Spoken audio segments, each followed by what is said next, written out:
అంబేద్కర్ కోనసీమ జిల్లాలో వైసీపీ సేకరించిన కోటి సంతకాల ప్రతులను రాష్ట్ర పార్టీ కార్యాలయానికి తరలించారు. ఈ కార్యక్రమానికి హాజరైన ఎమ్మెల్సీ తోట త్రిమూర్తులు కూటమి ప్రభుత్వంపై తీవ్రంగా మండిపడ్డారు.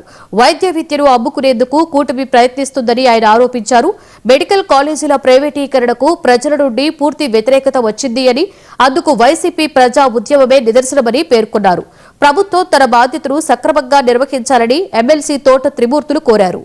కూటమి ప్రభుత్వం వచ్చి ఈ రోజుని అమ్ముకు తినడానికి లక్షల కోట్లు విలువ చేసేటువంటి ప్రభుత్వ ఆస్తుల్ని పేదవాడికి పొందవలసినటువంటి విద్యని ఎవరికో దారాదత్తం చేయడానికి మీ తాబేదారులకి కట్టబెట్టడానికే దోసు తినడానికి చేసినటువంటి ప్రయత్నాన్ని జగన్మోహన్ రెడ్డి గారు తప్పనిసరిగా ఆయన పిలుపు మేరకు రాష్ట్రం అంతా కూడా ఇంత పెద్ద ఎత్తుని ఇదొక చరిత్రాత్మకమైనటువంటి రోజు. ఈరోజు కోట్ల మంది సంతకాలు సేకరించినటువంటి దాంట్లో ఎక్కడా కూడా డూప్లికేషన్ లేవు.